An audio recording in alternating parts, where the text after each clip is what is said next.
ओम शांति। आज 29 मार्च 2023 के बाबा के साकार महावाक्य। बाबा कहते, मीठे बच्चे, तुम्हारी याद अनकॉमन है। जिसे तुम इन आँखों से देखते नहीं उसे याद करते हो और उसकी याद से तुम्हारे विकर्म विनाश हो जाते हैं। प्रश्न है, किस एक आदत का त्याग करो तो सब गुण स्वतः आते जाएंगे? उत्तर है, आधा कल्प से देह अभिमान में आने की आदत जो पक्की हो गई है, अब इस आदत का त्याग करो। शिव बाबा जो मोस्ट बिलवेड है उसे याद करो। कोई भी देहधारी की याद न रहे तो सब क्वालिफिकेशन आ जाएंगी, डिफेक्ट निकल जाएंगे। सब क्वालिफिकेशन माना विशेषताएं आ जाएंगी और डिफेक्ट आसुरी अवगुण निकल जाएंगे। आत्मा पवित्रता का सागर बन जाएगी, खुशी का पारा चढ़ा रहेगा, सब गुण स्वतः आते जाएंगे। गीत है ओम नमो शिवाय। बाप दादा कहते, ओम शांति। बच्चों ने अपने बेहद के बाप की महिमा सुनी और बच्चों के आगे वे बेहद का बाप शिव बाबा सम्मुख बैठा है। हर एक बच्चे की बुद्धि में ये जरूर आना चाहिए कि हम उस शिव बाबा जिसकी ये महिमा है उसके सम्मुख बैठे हैं और उनसे हम 21 जन्मों के लिए सदा सुख का वर्षा ले रहे हैं। ये याद आने से ही खुशी का पारा चढ़ना चाहिए। ऐसे नहीं कि जिस समय सामने सुनते उस समय याद रहे और फिर भूल जाओ। नहीं, भूलना नहीं चाहिए। बच्चे जानते हैं हम फिर से अपना सतयुग का राज्य भाग्य ले रहे हैं, तो बुद्धि चली जाती है उस निराकार बाप शिव बाबा की तरफ। उनको बुद्धि से जाना जाता है। दिन रात बुद्धि में ये रहना चाहिए कि हम बेहद के बाप से भविष्य 21 जन्मों का वर्षा बादशाही का ले रहे हैं। निश्चय तो पक्का होता ही है। लौकिक माँ बाप में निश्चय बैठा फिर उनमें संशय थोड़ा ही हो सकता है, परंतु ये नई बातें हैं। बुद्धि से बाप को जाना जाता है। बच्चे जानते हैं कि हम शिव बाबा के बने हैं, उनसे ही वर्षा मिलना है। हम कल्प कल्प उस बाप से वर्षा पाते हैं। बुद्धि में याद आता है, बाबा आप द्वारा हमको फिर से राजाई मिल रही है, हम हकदार हैं। जबकि हकदार हैं तो जरूर बाप को याद करना होगा। लौकिक बाप से वर्षा लेते हैं, वे तो बहुत याद पड़ जाता है।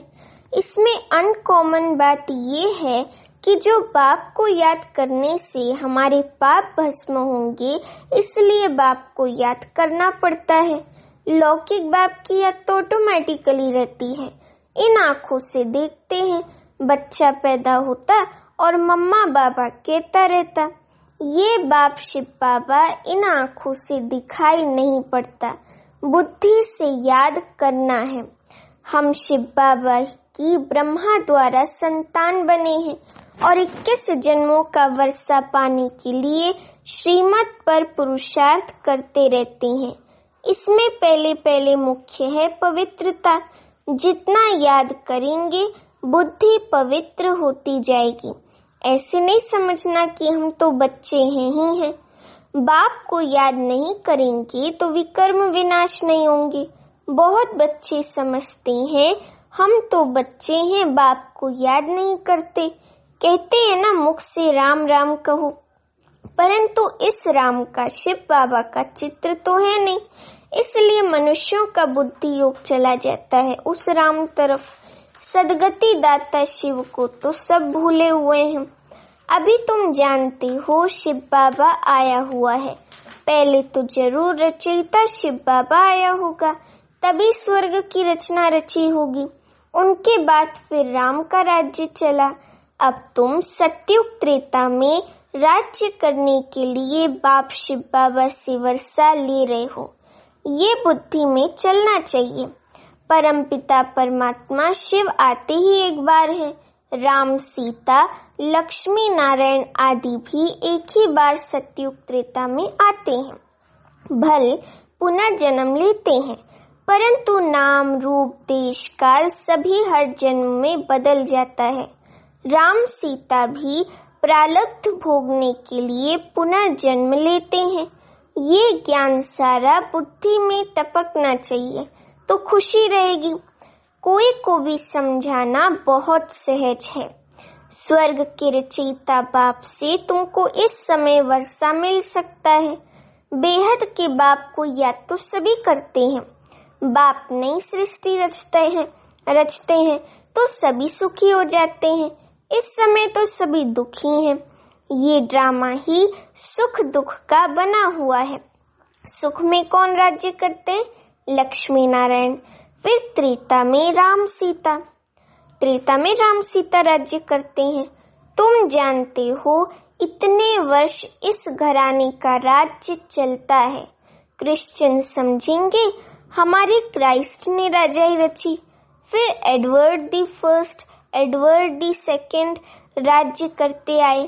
पास्ट होता जाता है ना। भारतवासियों को तो कुछ भी पता नहीं है। तुम बच्चे जानते हो सतयुग में लक्ष्मी नारायण का राज्य था, जिसको ये हेवन स्वर्ग कहा जाता है, जो बाप शिव बाबा ही स्थापन करते हैं। पतित दुनिया में आए तब तो पावन बनाए, ये याद रहना चाहिए। हम उस बाप से बेहद का वर्षा ले रहे हैं, श्रीमत पर और धारणा कर रहे हैं। ये भूलना नहीं चाहिए। बरोबर शिव बाबा कल्प पहले भी आया था, जिसका यादगार भी है। अब वे फिर से आया हुआ है। पहले आते हैं निराकार शिव बाबा। वे आकर तुमको देवी देवता बनाते हैं। सतयुग में लक्ष्मी नारायण प्रैक्टिकल में राज्य करेंगे। फिर भक्ति मार्ग में पुजारी बन चित्र आदि बनाएंगे। लक्ष्मी नारायण का इस समय कोई एक्यूरेट चित्र तो नहीं है। फिर प्रैक्टिकल में आएंगे। अब शिव बाबा तुमको प्रैक्टिकल में पढ़ा रहे हैं ब्रह्मा द्वारा। कितनी सीधी बात है, कितनी क्लियर और लॉजिकल बात है। और कोई भी स्कूल में ऐसे नहीं कहेंगे कि तुम्हारी आत्मा पढ़ती है, टीचर की आत्मा हमको पढ़ाती है। वे सब मनुष्य को पढ़ाते हैं। वास्तव में पढ़ाती आत्मा है। आत्मा ही ऑर्गन्स द्वारा पढ़ती है। आत्मा कहती है मैं अब बैरिस्टर बन गया हूँ। नॉलेज से बैरिस्टर बनते हैं। यहाँ तो है वंडरफुल बात। निराकार शिव बाबा निराकार आत्माओं से बात कर रहे हैं। आत्मा में संस्कार रहते हैं।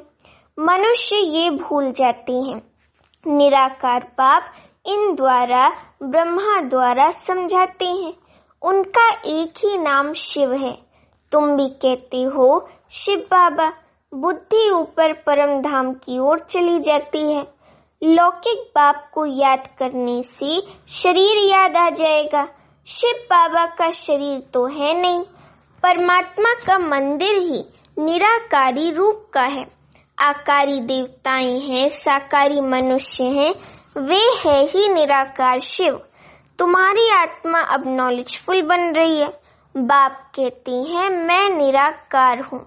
मेरे में सृष्टि के आदि मध्य अंत का नॉलेज है। मैं तुमको पढ़ाता हूँ इस मुख ब्रह्मा मुख द्वारा। तुम भी मेरे समान नॉलेजफुल बन जाओ। ये नॉलेज सिवाय निराकार बाप के कोई दे नहीं सकता। निराकार परमात्मा को ही नॉलेजफुल, ब्लिसफुल, पतित पावन कहा जाता है। बाबा कहते हैं पुरानी दुनिया को बदल नई दुनिया मैं ही बनाता हूँ। जैसे मुझ निराकार में सारे झाड़ की नॉलेज है, वैसे तुम आत्माओं को भी बनाता हूँ। तुम्हारी आत्मा भी ऐसी नॉलेजफुल बनती है। तुमको आप समान बनाता हूँ। इस सृष्टि के आदि मध्य अंत की नॉलेज सुनने से तुम चक्रवर्ती राजा रानी बनेंगे। मनुष्य को देवता बना न सके। बाप है ज्ञान का सागर, पवित्रता का सागर। बच्चों को आप समान बनाते हैं तो सब गुण होने चाहिए। फिर तुम देवता बनेंगे तो क्वालिफिकेशन बदल जाएगी। बाप की क्वालिफिकेशन अलग है। बाप ज्ञान का सागर है, तुमको भी बनना है। बाप पवित्रता का सागर है, हम आधा कल्प पवित्र रहती हैं। बाप कहती हैं ड्रामा अनुसार तुम पतित बनते हो, फिर मैं आकर पावन बनाता हूँ। 21 जन्म लिए, सिर्फ तुम श्रीमत पर चलो। एक मुझे याद करो, दूसरा न कोई। मैं तुमको स्वर्ग का मालिक बनाता हूँ। बाप को भूल और कोई की याद में रहेंगे तो डिफेक्टेड हो जाएंगे। शिव बाबा है मोस्ट बिलवेड, सबसे प्यारा बाप है। तुम्हारा नाम भी गाया हुआ है वंदे मातरम। तुम्हारी आत्मा पवित्र बनती है, तुम पवित्र बन भारत को स्वर्ग बनाते हो। इसलिए तुम्हारा नाम बाला है शिव शक्ति पांडव सेना। तुम पांडव भी हो क्योंकि परम धाम की यात्रा पर युद्ध के मैदान में खड़े हो, माया पर जीत पाने लिए। बच्चे जानते हैं हमको बाप जैसा मास्टर ज्ञान का सागर, पवित्रता का सागर बनना है। देह का अहंकार टूट जाना चाहिए। जन्म जन्मांतर देह धारण की है तो वे आदत पक्की हो गई है। अब इस आदत का त्याग चाहिए। जैसे बाप निराकार है तो देह अभिमान कहाँ से आया? तुमको भी इस पुरानी देह को छोड़ मेरे पास आना है, ये शिव बाबा कहते हैं। विनाश होता है तो कुछ कारण होगा ना। वर्थ नॉट ए पैनी की चीज का ही विनाश होता है। अब तुमको स्वर्ग चलने लायक बनाते हैं, वहाँ सदैव सुखी सुख है। सुख धाम और शांति धाम, ये है दुख धाम। अशांत किया है रावण ने, फिर शांति देने वाला है परम पिता परमात्मा। कोई कहते हैं मन की शांति चाहिए, बोलो कैसी शांति चाहिए? ये तो है दुख धाम। क्या तुमको सुख धाम चलना है? बाप को याद करो तो सुख धाम सतयुग चलेंगे। अशांत करने वाला रावण माया तो यहाँ हाजिर है। मुक्ति जीवन मुक्ति में अशांत करने वाला रावण होता नहीं। इसलिए अब चलो अपने घर वापस। अगर सतयुग में चलना चाहते हो तो चलो। हर एक आत्मा जीवन मुक्ति जरूर चाहती है। ऐसे नहीं सब सतयुग में जीवन मुक्ति में चलेंगे, वे तो सिर्फ तुम बच्चे ही जाते हो। बाकी जो आत्माएं ऊपर से आती हैं वे पहले जीवन मुक्ति में हैं। माया की परछाया नहीं लगती है। सतो प्रधानपन फिर सतो रजो तमो में आती हैं। माया के होते हुए भी आत्मा को सुख जरूर भोगना है।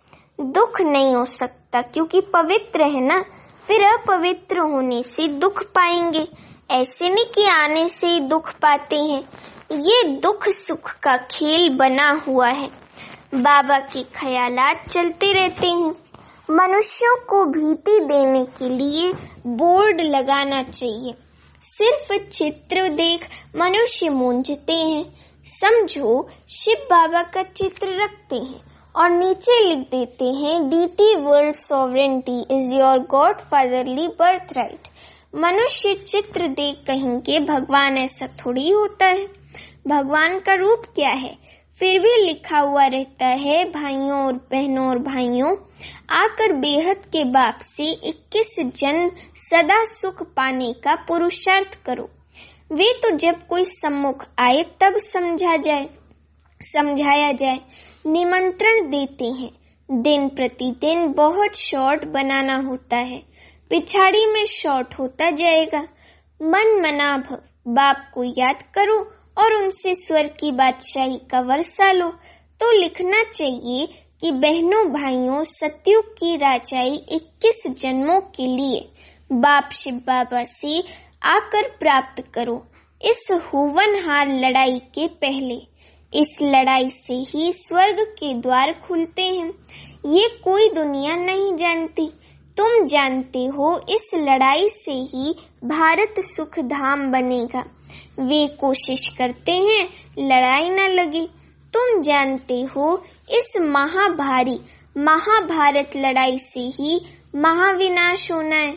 सब आत्माओं को वापस जरूर जाना है, क्योंकि खेल पूरा हुआ, फिर से पार्ट बजाने आएंगे। तो युक्ति से लिखना चाहिए। तुम हो रूहानी पंडे, वे हैं जिस्मानी देहधारी पंडे। तुम अपने को विदेही आत्मा, देह से अलग समझते हो। तुम जानते हो बाप शिव बाबा हम आत्माओं को ले जाएंगे, तो तुमको लिखना पड़े कि बेहद के बाप से आकर वर्षा लो। निराकार अक्षर जरूर लिखना है। तुम जानते हो बाबा आया हुआ है इस कर्म क्षेत्र पर, हम भी वहां से आते हैं। सभी आत्माएं जो एक्टर्स हैं इम्पेरिसिबल इमॉर्टल आत्माएं हैं, कब मरती नहीं। इम्पेरिशेबल इमॉर्टल आत्माएं हैं, कब मरती नहीं। ये अच्छी रीति निश्चय हो जाना चाहिए। हम शिव बाबा से अनेक बार वर्षा ले चुके हैं, फिर भी लेंगे, आगे भी लेंगे अगले कल्प में। पुरुषार्थ से तुम जानते हो शिव बाबा हमको स्वर्ग का वर्षा दे रहे हैं, तो क्यों नहीं उनसे वर्षा लेते हो। बाप और वर्षे को याद करेंगे तो अंतमति सुगति हो जाएगी। बाकी सिर्फ राम राम कहने से मुक्ति थोड़ी हो जाएगी। अखबार में डालती हैं फलाना स्वर्गवासी हुआ, उनसे पूछना चाहिए कि स्वर्ग किसको कहते हो। ये तो नर्क है, तो पुनर्जन्म भी नर्क में लेंगे। स्वर्ग है तो पुनर्जन्म भी स्वर्ग में लेंगे। अगर कोई शरीर छोड़ नर्क से स्वर्ग गया, वहां तो उनको बहुत वैभव मिलेंगे। फिर नर्क के वैभव खिलाने उनको स्वर्ग से नर्क में क्यों बुलाते हो। उनको नर्क का भोजन खिलाएंगे तो ऐसी बुद्धि हो जाएगी, जैसा अन्न वैसा मन हो जाएगा। स्वर्ग में तो दूध घी की नदियां बहती हैं, तुम तो घासलेट का खाना खिलाएंगे। श्रीनाथ द्वारे में अच्छे घी का भोग लगता है, क्योंकि वहाँ राधे कृष्ण का चित्र है, तो उन्हों की याद में भोग भी अच्छे अच्छे वैभव बनाकर लगाते हैं। ऐसा भोग और कहाँ नहीं लगता, वैभव नहीं चढ़ते। भोग भी अच्छे अच्छे वैभव बनाकर लगाते हैं, ऐसा भोग और कहीं नहीं लगता। जगन्नाथ का भी मंदिर है, वहाँ चावल का भोग लगाते हैं, वहाँ वैभव नहीं चढ़ाते। अब तो नर्क है तो दुख है, स्वर्ग में तो सुख था। बाप समझाते तो बहुत अच्छा है, परंतु धारणा नंबर वार होती है। ये भी ड्रामा में नूंद है। ड्रामानुसार नौकर चाकर भी बनने हैं। 3rd क्लास टिकट भी कोई तो जरूर लेंगे ना। 1st क्लास है सूर्यवंशी राजधानी, 2nd क्लास है चंद्रवंशी राजधानी, 3rd क्लास है प्रजा। उनमें भी नंबर वार है। अब जिसको जो टिकट चाहिए वे लेवे। अच्छा, मीठे मीठे सीखी लते बच्चों प्रति माता पिता बाप दादा का याद प्यार और गुड मॉर्निंग। रूहानी बाप की रूहानी बच्चों को नमस्ते। अभी हम रूहानी बच्चों की रूहानी माता पिता बाप दादा को याद प्यार गुड मॉर्निंग और नमस्ते। धारणा के लिए मुख्य सार। पहली पॉइंट, बाप समान ज्ञान का सागर पवित्रता का सागर बनना है, विदेही बनने का अभ्यास करना है। दूसरी पॉइंट, बाप की याद से बुद्धि को पवित्र बनाना है, सदा इसी नशे में रहना है कि बेहद के बाप से हम 21 जन्मों का वर्षा ले रहे हैं। वरदान है न्यारेपन के अभ्यास द्वारा पास विद ऑनर होने वाले ब्रह्मा बाप समान भव। वरदान का स्पष्टीकरण, जैसे ब्रह्मा बाप ने साकार जीवन में कर्मातीत होने के पहले न्यारे और प्यारे रहने के अभ्यास का प्रत्यक्ष अनुभव कराया। सेवा व कोई कर्म छोड़ा नहीं, लेकिन न्यारे होकर सेवा की। ये न्यारापन हर कर्म में सफलता सहज अनुभव कराता है। तो सेवा का विस्तार भल कितना भी बढ़ाओ, लेकिन विस्तार में जाते सार की स्थिति का अभ्यास कम न हो, तभी डबल लाइट बन कर्मातीत स्थिति को प्राप्त कर डबल ताजधारी ब्रह्मा बाप समान पास विद ऑनर बनेंगे। स्लोगन है, स्वयं को ऐसा शक्ति स्तंभ बनाओ जो अनेकों को नई जीवन बनाने की शक्ति प्राप्त हो। अच्छा, ओम शांति।